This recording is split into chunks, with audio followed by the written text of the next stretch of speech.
तो आपके बोर्ड के एग्जाम्स आने वाले हैं और सभी बच्चे ढूंढ रहे हैं इंपॉर्टेंट क्वेश्चंस। आज हम करने वाले हैं फायर एंड आइस के सभी important questions, whether they are competency based, short questions and long question. तो जल्दी से स्टार्ट करते हैं। तो सबसे पहले हम प्रैक्टिस करने वाले हैं एक्सट्रैक्ट बेस्ड क्वेश्चंस की, जिसमें आपको आते हैं कुछ इस तरह की स्टेंजा। तो यहाँ पे हम 2 एक्सट्रैक्ट्स की प्रैक्टिस करेंगे। This is extract 1। Read the following extract and answer the question और complete the sentences that follows. जिस तरह की आपको इंस्ट्रक्शन मिलेगी उसी तरह से आपको क्वेश्चन को अटेम्प्ट करना है। तो जल्दी से go through these lines. Fire and ice की एक्सप्लेनेशन हमने बहुत अच्छे से की हुई है, तो अब चलते हैं हम क्वेश्चंस की तरफ। यहाँ पे हमें अटेम्प्ट करने हैं total 5 question. 1 question is equal to 1 mark. जो मल्टीपल चॉइस क्वेश्चंस होते हैं दे आर क्वाइट कंफ्यूजिंग। दिखने में बहुत इजी होते हैं कि हम कोई भी गेस करके आंसर लगा सकते हैं, बट दे आर कंफ्यूजिंग। और इसका करेक्ट आंसर कौन दे सकता है? जिसको सभी माइन्यूट डिटेल्स पता होंगे। और सबसे जरूरी होता है क्वेश्चन की स्टेटमेंट को पढ़ना। Question number 1, choose the correct statement about the given poem. तो यहाँ पर 4 स्टेटमेंट्स गिवन है। इन 4 स्टेटमेंट्स में से 3 are wrong and 1 is correct. तो जो वो 1 करेक्ट है हमें वो ढूंढनी है। तो let's try to find out. Fire and ice are images, they help the readers visualise the power of nature over man. No, this is wrong. इस तरह का कुछ नहीं बताया है। Fire and ice are symbols not of natural disasters but of humanity's ability to create disasters of its own. Yes, this is correct. क्योंकि जो fire and ice है उनको सिम्बल्स की तरह यूज किया गया है। तो ये यहाँ पर हमें मिल गया हमारा राइट आंसर। लेकिन इसका मतलब ये नहीं है कि हम आगे की स्टेटमेंट्स नहीं पढ़ेंगे। समटाइम्स हमें अगर पहले ही आंसर मिल गया है तो हम आगे की स्टेटमेंट्स को छोड़ देते हैं, बट हो सकता है कि इससे भी ज़्यादा अप्रोप्रिएट स्टेटमेंट हमें नेक्स्ट 2 लाइन्स में मिल जाए। तो third is fire and ice are elements not of nature but man-made, possess the ability to create havoc for mankind. This is wrong. Fire and ice are agents. They change the thinking of mankind from negative to positive and bring harmony. No, they are wrong. तो हमें हमारा right option पहले ही मिल चुका था। Right answer है B option. Next is question number 2. Select the option that correctly classifies the connotations for fire and ice as suggested in the poem. अब यहाँ पे एक वर्ड आया है connotations. Connotation का मतलब होता है association. यहाँ पर हमारे 2 मेन वर्ड्स हैं, one is fire and other is ice. इनके साथ इन सभी वर्ड्स में से किसकी एसोसिएशन है? तो हम क्या करेंगे, ये जो 5 वर्ड्स हैं इनको इनके टेबल के अंडर लिखते जाएंगे। तो फर्स्ट इज रेज। रेज गुस्सा, बदले की भावना, तो ये किसके अंदर आएगी? ये आएगी फायर के under. Next is violence. Violence किसके अंडर आएगा? फायर। इनडिफरेंस, इनडिफरेंस आ जाएगा आइस के अंडर। हेट, ये भी आइस के अंडर आएगा। ग्रीड, ग्रीड, डिजायर, ये सब किसके अंडर आएगा? ये आएगा फायर के अंडर। तो हमारे पास क्या सिमेट्री बन गई है? फायर के अंडर आ जाएगा 1, 2 एंड 5 एंड आइस के अंडर आ जाएगा 3 एंड 4। यही चीज हमारे पास यहाँ ऑप्शन में दी गई है। तो 1, 2 एंड 5 हमें फायर में ढूंढना है। This is given in option number 3। 1, 2, 5 is for fire and 3 and 4 is for ice. तो यहाँ पर हमारा करेक्ट ऑप्शन है option number C. Next is question number 3। The poem is a dash put across by the poet. So options are powerful warning, heartfelt apology, earnest appeal, vengeful threat. तो यहाँ पर जो सबसे अप्रोप्रिएट ऑप्शन है this is option number A. क्या है? Poet क्या बता रहा है हमें? पोएट दे रहा है एक पावरफुल वार्निंग, क्योंकि हर कोई बात करता है कि यार इस अर्थ का एंड कैसे होगा, इस अर्थ का एंड या तो फायर से होगा या आइस से होगा। तो ये एक बहुत ही पावरफुल वार्निंग है कि हमें अपने इमोशंस पर कंट्रोल करना चाहिए। Right option is option number A. आगे चलते हैं क्वेश्चन नंबर 4। क्वेश्चन आपको ध्यान से पढ़ना है। The poet uses the phrasal verb hold with. Poem में पोएट ने यूज किया है होल्ड विद, इस फ्रेज को यूज किया गया है। Choose the option that does not indicate a valid phrasal verb. आपने इन चारों में से बताना है कौन सा वैलिड फ्रेजल वर्ब नहीं है, डज नॉट। तो होल्ड के साथ आपने क्या क्या सुना है? Hold off, hold back, hold into, hold on. इसमें से कुछ हैं जो आपने सुने हुए होंगे, जैसे hold on, hold off, hold back, लेकिन होल्ड इनटू कोई फ्रेजल वर्ब नहीं होता। तो right option is D, option number 4। Next is question number 5। Pick the option that is not true, जो सही नहीं है, about the poet according to the extract. पूरी पोम में पोएट ने अपने कुछ बिलीव्स बताए हैं, तो ये 4 जो बिलीव्स बताए हैं इनमें से कौन सा गलत है। The poet is inclined to believe that the world would most likely end with fire, this is correct, उसने ये बात बोली है। Has heard divided opinions about the way the world would end in all likelihood. Yes, this is also correct. उसने अलग अलग opinions सुने हैं। Preaches love and kindness to combat the spread of hate among all.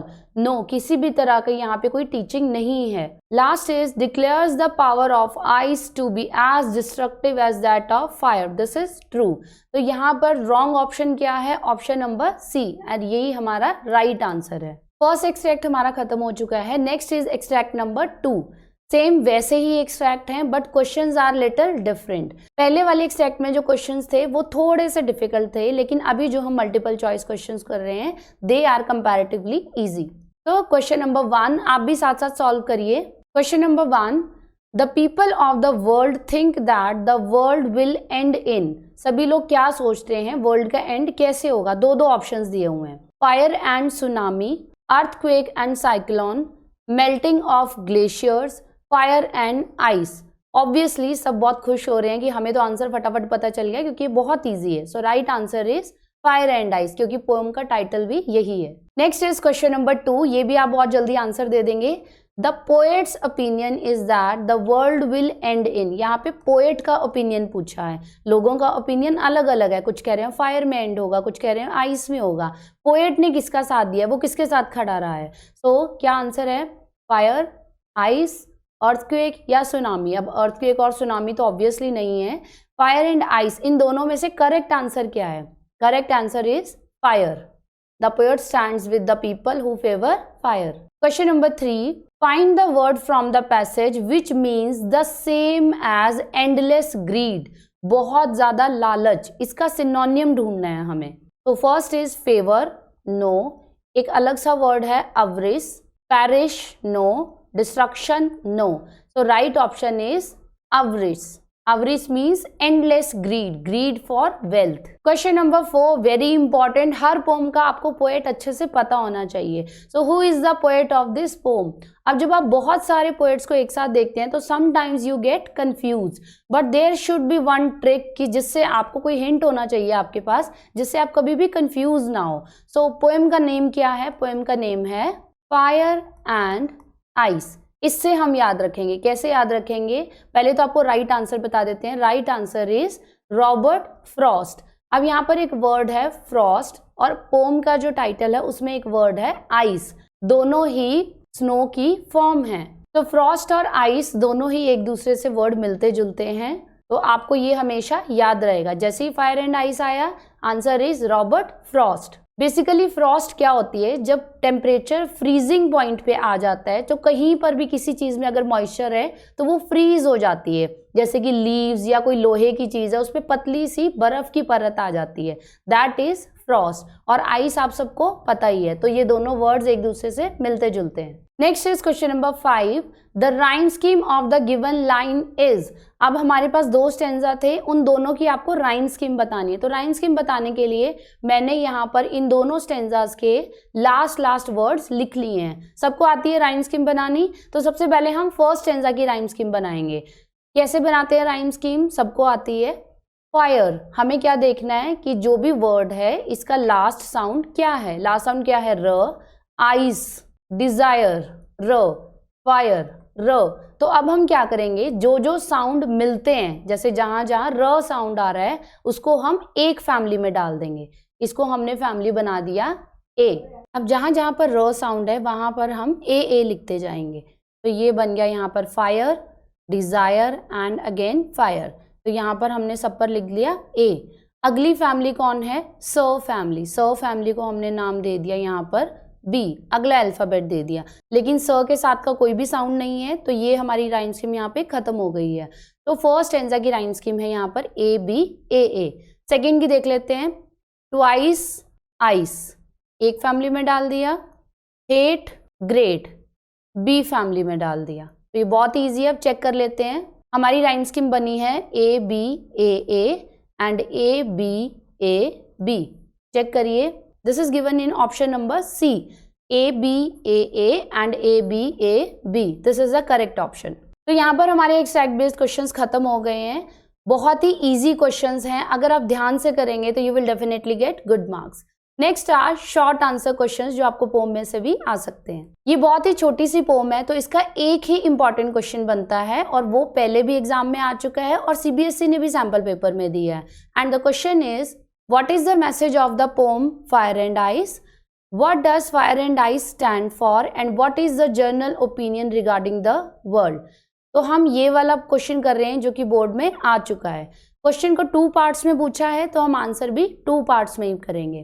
पहला part है कि fire और ice किस चीज़ के लिए स्टैंड करते हैं, और दूसरा पार्ट है कि इसका जर्नल ओपिनियन क्या है. अब जब भी हम आंसर्स लिखते हैं तो हमें सिर्फ पॉइंट्स पता होने चाहिए, हम इतने बड़े बड़े आंसर्स को लर्न नहीं कर सकते.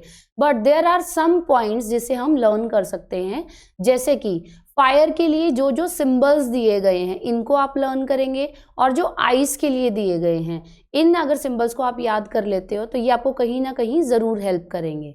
सो fire stands for fury, desire, lust, anger, avarice, cruelty and greed. And ice is symbolic of hatred, coldness, rigidity, insensitivity and intolerance. यहाँ पर आपका आधा आंसर कंप्लीट हो गया है. क्या बताया गया है आंसर में? फायर और आइस जो हैं वो नेचर के एलिमेंट्स हैं, लेकिन इनको कंपेयर किया गया है ह्यूमन इमोशंस के साथ. फायर को कंपेयर किया गया है एग्रेसिव इमोशंस के साथ, जैसे गुस्सा, ग्रीड, डिजायर, इन चीज़ों के साथ कंपेयर किया गया है.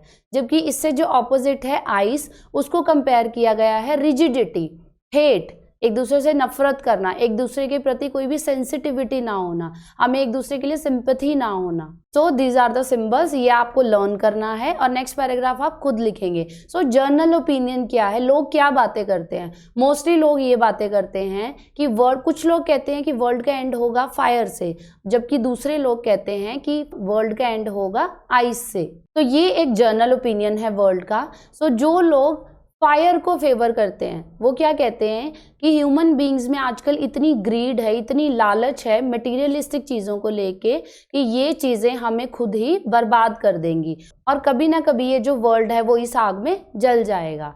और जो दूसरे लोग जो आइस को फेवर करते हैं वो क्या कहते हैं, उनका मानना है कि कभी ना कभी धरती पर इतनी आइस आ जाएगी कि पूरी धरती फ्रीज हो जाएगी. तो these are the world opinions. तो शॉर्ट क्वेश्चन हमने सिर्फ एक ही किया है, आगे चलते हैं हम लॉन्ग क्वेश्चंस की तरफ. तो क्वेश्चन नंबर 1 ये CBSE 2013 में आया था, तो एक बार हम इसकी प्रैक्टिस जरूर कर लेंगे. Discuss how extreme behaviour can hasten the end of the world with respect to fire and ice.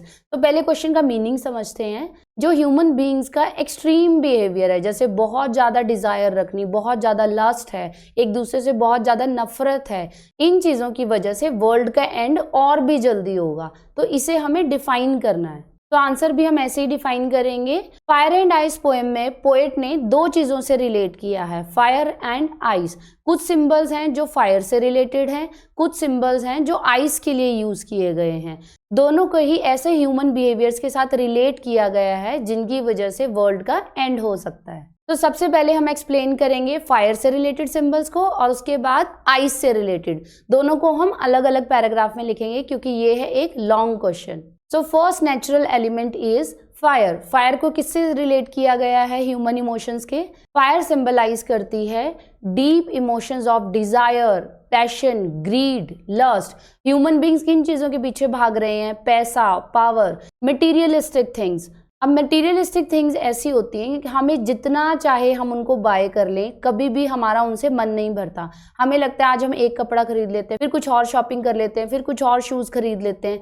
जितना हम मटेरियलिस्टिक चीज़ों के पीछे भागते हैं उतनी ही हमारी लालसा उनके लिए बढ़ती जाती है, कम नहीं होती. We are never satisfied. और अगर हमारी ये मटेरियलिस्टिक डिज़ायर्स अनकंट्रोल्ड रही, हम इनके ऊपर कंट्रोल नहीं कर पाए, तो इस सब की वजह से वर्ल्ड का एंड होना निश्चित है. Second is ice. आइस को किस चीज से कंपेयर किया गया है? Human behaviour of hatred, indifference, insensitive, rigid attitude. हमारी लाइफ कैसी है? हमें सिर्फ अपने से मतलब है, साथ वाले के साथ क्या हो रहा है हम उस चीज से कोई मतलब नहीं रखते.